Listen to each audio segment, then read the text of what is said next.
Hello and welcome to the Property Lifestyle Mastery podcast. I'm Jackie Tomes and here we are for another week talking about building a property business that really creates genuine freedom. Everything we've learned from the last 10 years distilled into a weekly hit of inspiration to help you look at your property business in different ways to help you get to what you really want, quicker, easier and with a lot more fun.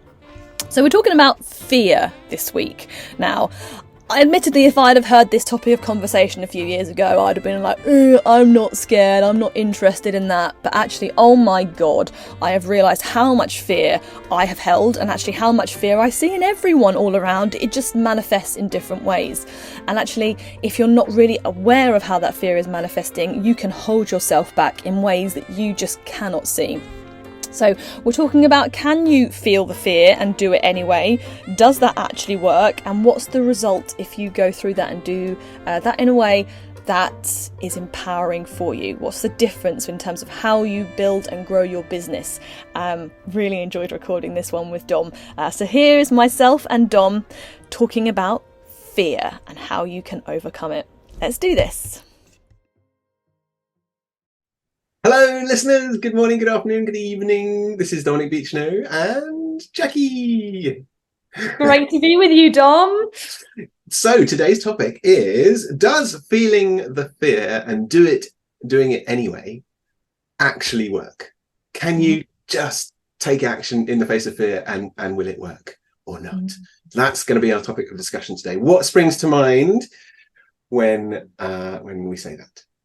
I guess for me, it's fear isn't real, right? Like, what's that? Is it an acronym? Like false evidence appearing real? Yeah. Like fear, arguably isn't real. So therefore, by the idea of feeling the fear, you basically affirm that the fear is in fact real, and so therefore you almost crystallize the fact that fear is there, reaffirming the fear, which then you kind of like, you're pushing through resistance, right? Like you're affirming that the fear is there, but you're pushing yourself through it anyway. It sounds like it's like a high resistance, hard work way of moving forwards. Yes.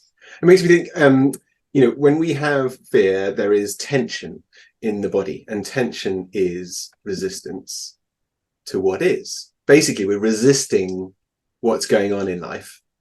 And it's we're allowing it, we're choosing almost to let it hold us back from doing something, doing whatever it is, putting in an offer, asking someone on a date, whatever it might be. It's holding us back, and that's but also fear is quite a general term that actually encompasses a whole load of other emotions, feelings, things like that. So, envy, jealousy, that's kind of fear that someone else is better than you. Fear of missing out, of other people rejecting you, not liking you, for example. Fear of getting something wrong, missing the detail. A lot of people who are really detailed with numbers, and they're so scared of missing something there. It's a fear of control. All of these things are subcategories, effectively, of fear. And even grief, the fear of how life will be when you don't have that person or that car or that house in your life anymore. They're all grief, resentment, apathy. These are all subcategories, effectively, of fear. So it's good that to tell the audience this and help them understand that all those feelings are ultimately under the category of fear. And I think my reaction, certainly up until a couple of years ago, I'd have been like, I don't have fear, have been what my reaction was. And I definitely hear that a lot from people. Like, no, I'm not scared, but yeah, actually you're maybe not taking the actions that you want to take. You're maybe struggling to make decisions, procrastinating. Maybe you feel overwhelmed, worried, stressed. Sometimes you feel anxious. Maybe you always searching for more information, or maybe you question if you make the right decisions. Ultimately, all of those things, if you then start to get down to the root cause of all of it, they do come down to fear underneath it all. And that was crazy when I started to realize that. I would say for us, the whole feeling the fear and doing it anyway thing, I think there was fear there. I'm thinking about like when we were first investing in property, going out there doing things that are outside of your comfort zone. There was fear there, but I was definitely in denial that that was fear. Yeah. And I was therefore definitely trying to push through. And it's interesting because ultimately, we've experienced burnout multiple times. Yes. Maybe that's partly why, like when you are denying the fact that there is something going on and you're not really dealing with it, and rather than, dealing with the fear, you're just pushing it down and ignoring it and pushing through. Ultimately, the body fights back eventually, and until you're willing to maybe look at the situation in a different way. And I wish I had been more open to the idea of fear a lot sooner, because I think, it's so much easier when you start to really confront the fear. Yes. It makes me think, that there are people like you, effectively, who deny or have denied the fear. Other people basically not even aware of it, but they're just not taking action.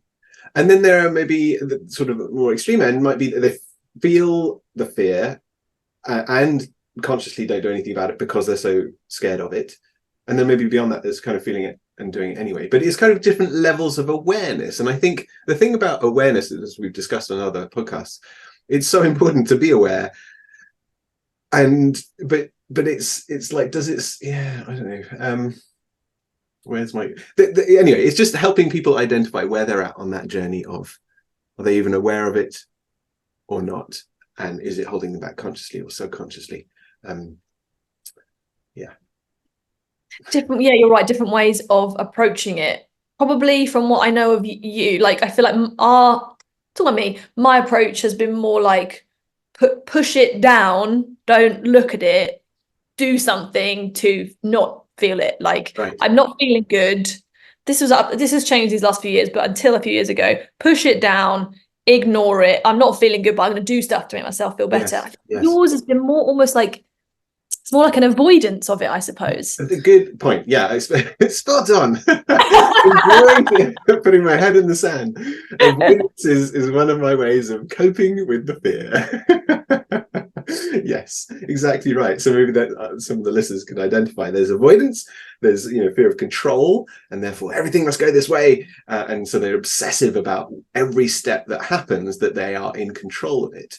Others, they worry so much about what could happen that holds them back. There's lots of ways of that fear and the feelings will hold you back. I mean, ultimately, it's the biggest reason why we don't do something. And it's a quick example. So there's a chap called Alex Honnold who was in a documentary on Netflix and he was in a documentary called Free Solo, and he climbed El Capitan in Yosemite, a national park, but he climbed it without any ropes. And interestingly, they did some scans on his brain. Alex Honnold is on the spectrum, right? So he's sort of almost borderline autistic in a way. But he did some scans on the brain, and they found that his area of fear in his brain basically is way kind of smaller or less well developed than other people who have naturally kind of more fear than he does. So his was like, he's not going to be held back because his brain operates in a different way. But for some of us, like the people that, like you and I, who are known as HSPs, highly sensitive people, we're almost hyper aware of how we're feeling, and as a result, we maybe don't take the necessary risks in business, or maybe in relationships, or at work, or whatever it might be, that enable us to advance possibly quite so quickly. But of course, we have to have a balance, because if you're completely fearless, the word you would die. You could die. Exactly. I mean, he could have fell, and he would have certainly died, because this is like 1,000-meter wall, whatever it is, 800 something or other meter wall, straight up vertical. He definitely would have died. But so it's what do people do when they are? I think because generally we work with people who are more and more aware, self-aware, and sensitive to their feelings. How do we help those people through to take action in the face of their fear? I think for me, it kind of starts with, I think it's hard to be aware of the fear if you are really unfocused in what you're doing in your life, which is why I quite like how the kind of the strategic approach to what we do kind of dovetails nicely into more of this mindset, self-awareness stuff, because I feel like if you're just like crazy busy doing all this stuff and you're juggling all these different plates, it's kind of impossible really to see how that fear is actually manifesting itself. And so Yes. I think that's one of the things that I'm loving more and more, is that you just get people really clear on what their business is, what it's doing, what their proposition is for investors, what sort of deals they're gonna do, how they're gonna find a team, all this stuff, and you put all these things in place, and then when you start to see where people don't do the stuff. Like, and I think Mm. that's why I really like this. I think we're finding a really nice balance between like how we interplay between the conscious and the subconscious. It's Yes. like the conscious, and that's all conscious planning, right? Like how we're going to do this X, Y, and Z. But then you get to a certain point that you've made all these plans, and some parts of the plans are not actually happening.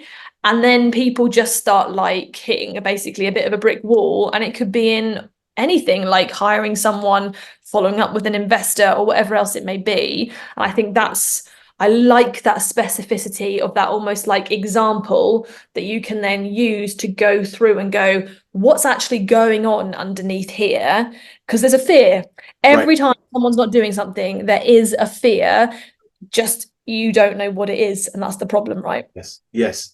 Yeah. So actually identifying the things you've got to do, and then of those things that you need to do, which ones aren't you doing? And as a result, what is the fear beneath Mm. that? And ultimately it comes down to all fears are fears of feelings. Mm. And where do those stem from? Because fear is an emotion, it's energy in motion, emotion. So what is the feeling, and possibly looking back at where it came from or not, because you can deal with things consciously, or through meditation, as we know, and reprogramming our subconscious mind. So there's ways of dealing with it. But yeah, until you know what you're not doing, you still have to be able to take action, which is why knowing what to do is essential, but also knowing why you're not taking action on certain things is also essential. It's like the two sides of the coin. And I think an awful lot of training companies and other things like that, they'll just give the information, do this, get the results. And it's kind of true. but of course, people get in their own way and they don't do the things they've got to do because they've got that mind chatter, about self-talk, which is holding them back. Absolutely. And I also think there's people on the other side who are all about the mindset and helping Yes. people overcome the mindset, but it's not channeled through such a specific lens about an outcome that you're trying to achieve. Yes. And that's, well, yeah, I'm just loving that about the direction that we've ended up going in the last few years. It's the intersection of those two things. If it's all about we want to go and do deals, we need to raise finance to do Yeah. those deals. Here's these actions that I'm not taking. What is my mindset blockage that's actually underneath it all? And we've got this process that we do with people when they get to the point that they are not taking an action, where you're like, okay, so you know that you should be following up with investors. Like, why are you not doing it? And then you ask the why a few different times, and you basically just answering consciously first of all. Oh, because I haven't had time. Oh, because I don't know what I'm going to say. Oh, because I haven't done that other thing yet. And then once you get beyond that, it's actually like, well, because then I won't look good. They'll judge me. They'll Yeah. say no.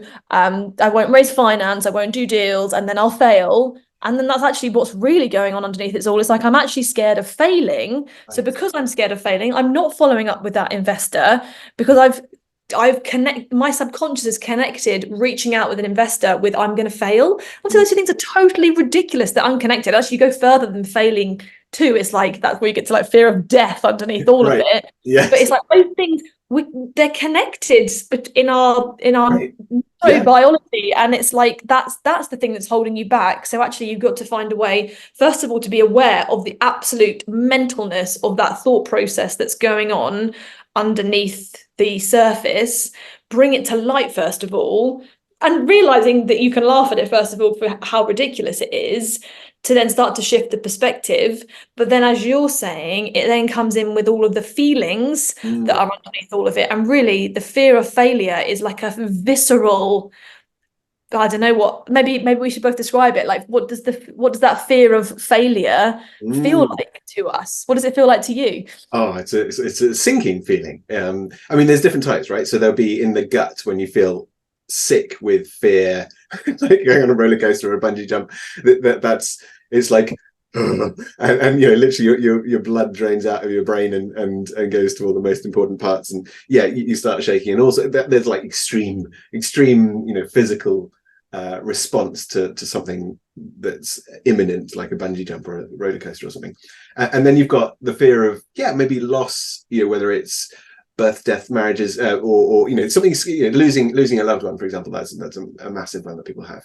And then it's just like almost drops below fear into sort of despondency and apathy, and sort of that feeling of numbness almost, that freeze. And actually that would be a biological thing. We've got fight or flight and freeze, which is part of our reptilian brain, where we literally cannot move and we can't do anything.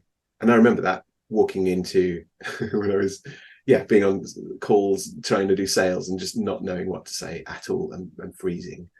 So the variety of feelings, but those are a few. How about for you? It's a really good description. It makes me just when you go to this level, you can see the difference between the two of us, right? Because I think I go down there, it's like also the guts, the tightness in the gut. I think there's kind of like it's almost like the blood rushes through my body, but it kind of feels cold. Right. Kind of like tightness. It's like tension. It's like holding. It's like tightness around my heart, my lower back. It just all like clenches in, and it feels like my stomach's going to fall out from underneath me. And my reaction to that is to do shit. Right. I do not, there's no apathy. I'm just like, right, my natural reaction is who is to blame for this? What have I got to do to solve this situation? Which is really unhelpful, but that's my natural response that I have. I'm trying to untrain myself from doing. And it's crazy. Like that feeling is driving a whole load of things that we're totally unaware of. Like, we don't want to feel that way, so then you act a certain way, or you do or not do certain things, and it affects the whole direction of the success that you have with property. Yes. Yeah. So in essence, it goes back to that. For me, it's in a form of avoidance where there's despondency and apathy, and for you it's control, like take more control. Yes. And for other people it might be something else, I don't know, but that's certainly two big ones that listeners may be able to relate to on what fear effectively feels like when they're not doing something. But so there's those visceral feelings, there's people not doing stuff. When does fear, or maybe it isn't fear, maybe it's something beyond or something slightly different to fear, when is it a sign that you're doing the wrong thing? Oh, I think most of us are so far away from that being a useful guidance system. I think you basically like, okay, well, how can we relate to this? I feel like you've got a bin filled with rubbish and it stinks, and you're basically saying that I should do something about, like, oh God, I can't quite think of the analogy. It's like there's a load of crap that's in the way, and we're not feeling good underneath all of it, and we're trying to hide from it, and it's not, you've got to deal with some of the fear first of all, because that's basically blocking you from your internal guidance system from really being, because it's just really, at the moment, for most of us, the world is bashing up against all of our fears and crap and our traumas all the time, and so therefore we can't choose to react to that in terms of the direction that we should take, because it's not reality. That's our old historical crap hitting up against reality. So that's not, that's all an illusion, really. In order to get to the true guidance system that's underneath it all, we've got to let go of these fears first of all. So I'd say rarely should we be listening to that feeling. And we're not the Dalai Lama here. Like, we've got a way to go before we can know that. I think you get a lot closer. You don't have to be the Dalai Lama, I think, to know it. Get a lot closer to like that, what's truly going on underneath. But there's a lot of work that we have to go through first. Right. Yes. Yes, and I don't think it's not that we don't want to go there. I guess it's how relevant it is to the listeners, because it's, I would say, definitely sort of more like the 5 to 10% of people who, yeah, who can sit in meditation, observe the fear, let go of the fear, and then go, what should I do? And ask that question and sit with that question and see the insights that pop into one's mind. Whether it's sitting down meditating or going for a walk and getting insights there, but wherever there's, I guess, yeah, so it's not a feeling of fear, but a feeling of like, this is draining me. This isn't giving me energy. This type of work that I'm doing in my business, whether it's for me, which I was just doing, so looking at finances and accounts, that doesn't energize me and just makes me awful. That's something I should be outsourcing to someone who does love that. Yes, but also like I feel like you hate that because it's hitting up against a load of crap that's come from some family stuff about you not paying enough attention to detail, which doesn't make you feel good, right. and therefore you want to push it away. Yeah. And so therefore actually life is presenting you with, if you can find a way to sit in front of your accounts and feel good, just think what else you could do. And I'm not saying don't ultimately outsource the accounts, but don't outsource the accounts because it's making you feel that way. Right. Like use it as an opportunity first to go, okay, this is really not something that's feeling enjoyable. Like, how can I change my perspective of that? Or how can I feel good about that? Because I think ultimately you can be happy cleaning toilets or like in the road. We all tell ourselves that we can't, and therefore we make life conditional, what life has to give us for us to feel happy. But ultimately, if we can find a way to feel good, whatever is in front of us, that's real freedom. That is true. Wise words there, Jackie. Absolutely right. It makes me think of the saying as well, delegate, don't abdicate. And I think an awful lot of people, as we know from mentees and all sorts, where they're just like, I just need someone else to do this for me. It's like, yeah, but what is it that they're going to be doing for you, and what is it that you're facing? As you just gave a perfect example, what is it you're not facing that you need to face first before you delegate and not abdicate? Because ultimately it will keep presenting itself, right? Like life presents us what we need to be able to grow. That was not the perspective I used to have, but it's the perspective I have now and I choose to have, because ultimately then everything's great, right? Okay, this is what life is presenting me right now, is what I need. I'm not comfortable with it always. I don't choose it. It's challenging, but if I can find a way to grow and feel good through that situation, then that situation suddenly doesn't present itself anymore in the same way. It doesn't annoy me anymore because it's not even a thing. I've moved through it. Yes. As an example for me recently, like mentoring people is just it's brilliant. It's like to watch people, to help people and to watch them succeed is brilliant. But it's also their shit hits up against your shit, and then an opportunity for you to do something about it, which is not how I would have dealt with things in the past. Like before, I would have maybe got frustrated about how a situation would go with a mentoring client. But actually now I'm getting better and better at going, this is what they're going through is nothing. I'm not my responsibility. I've got to be there and guide this person and love them and support them. But it's not about me, what they're going through. Like if they're going through a challenge, it's not because I didn't do good enough. As long as I'm always showing up and giving my best, listening, supporting, guiding, and doing the very best that I can, that is enough. And if stuff doesn't go to plan for that person, I can't have a visceral negative reaction to all of that, because that's not fair.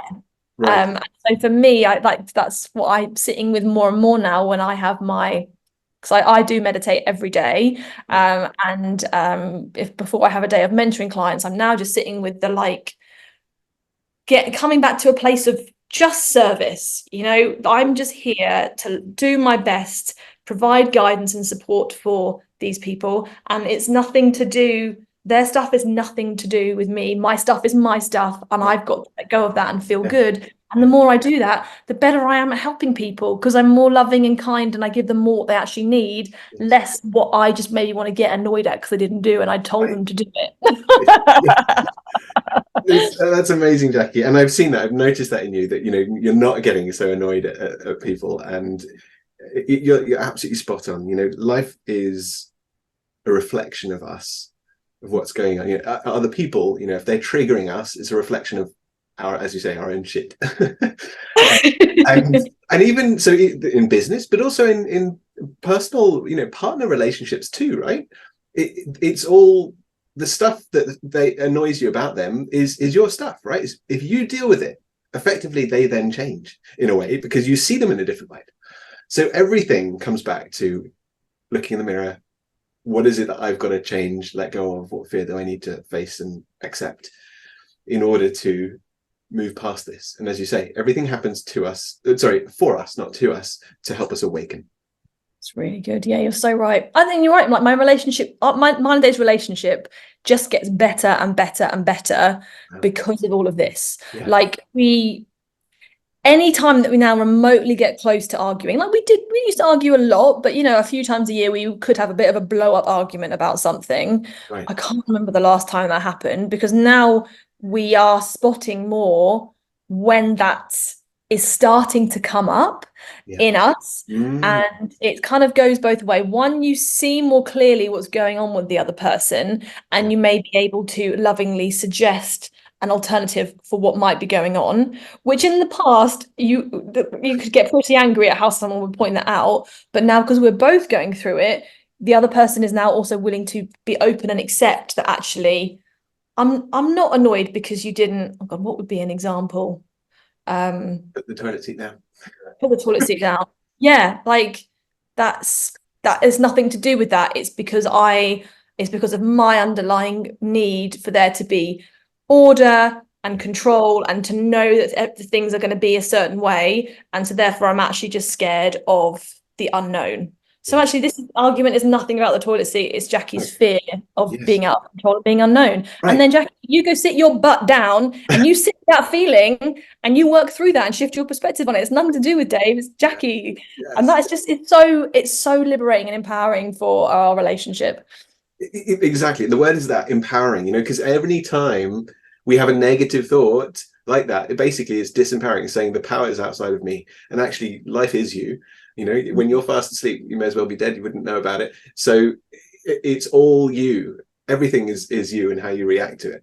And that is the way to peace, is to go, you know what? I don't mind what happens. I'm going to hold the intention. I'm going to work towards what I need to do, but I don't mind what happens. And then you can face any fear and just keep going because you're not attached to any outcome.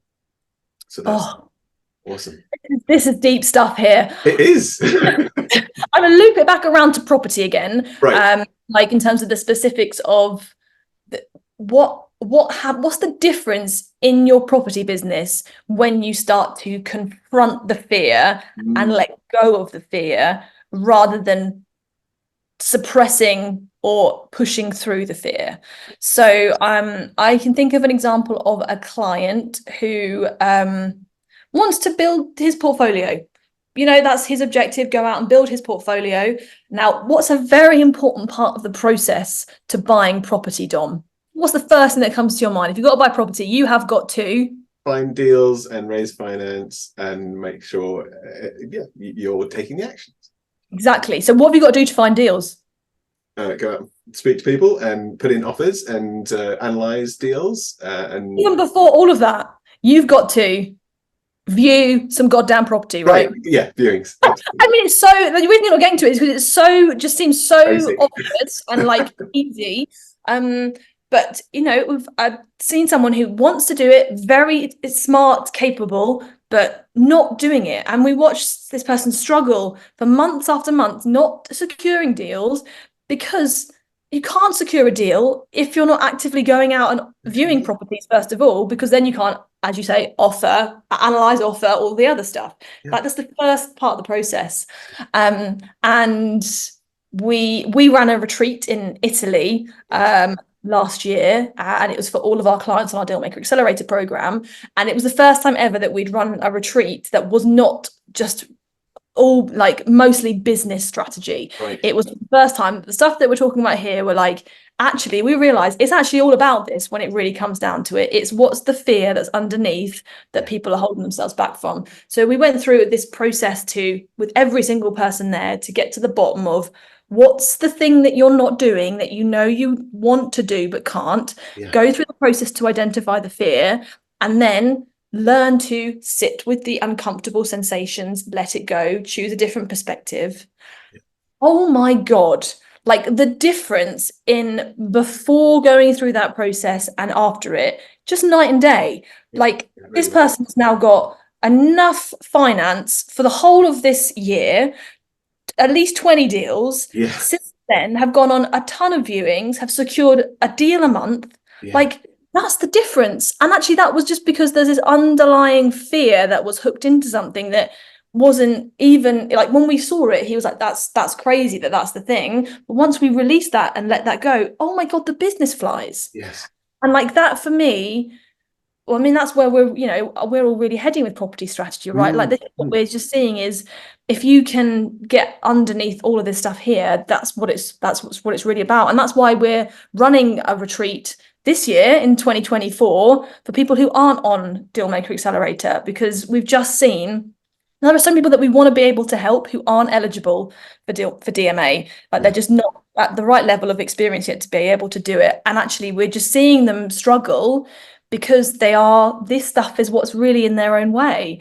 And so, yeah, and I'm so excited about that, because I feel like this is not just the property stuff that ultimately changes, but your whole life changes when this is all working.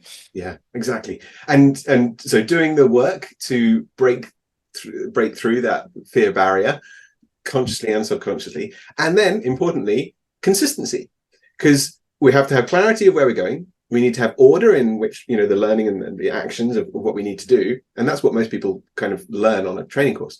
But having the consistency is absolutely key to making sure that you're then implementing on it.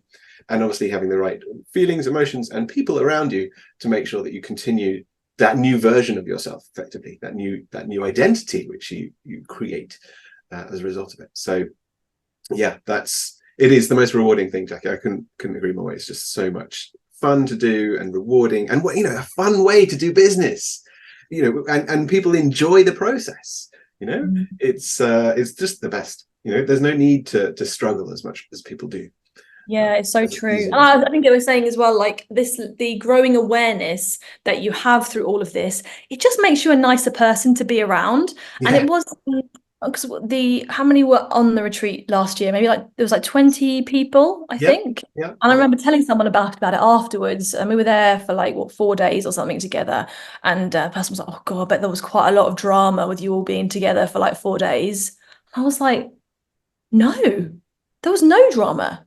And actually, no one said a bad word about anyone. No bitchiness, no unkindness, just everyone wanting to support each other, which ultimately is within all of us. It just gets clouded amongst all of our crap that is coming out through what's going on in the world. But then you become a nicer person to be around, and then you attract more nicer people to be around, and the nicer people to be around more effortlessly do everything and attract more opportunities. And so suddenly just everything flows. Yes, exactly. Everything flows. That's a nice conclusion. I think my concluding phrase would be a quote from Oscar Wilde, and mine would be, "It's all going to be fine in the end. And if it's not fine, then it's not the end." So yeah, I like that one, because it's just like, yeah, you know what? You might be in the shit at the moment, but it's all helping you to grow and learn, and it's all going to be even better in the end. Really nice. So what is your answer then to, does the idea of feeling the fear and doing it anyway, does that work? So it's not necessarily a binary thing of yes, no. It's got to have a balance of risk, reward, and you need to have done enough due diligence to go, yes, this is going to work, and I'm willing to accept the risk because I've done enough work and understanding and thinking about it to know that this is, I spoke to somebody, he puts his hand on a house, and it's like, yes, I'm going to buy this house.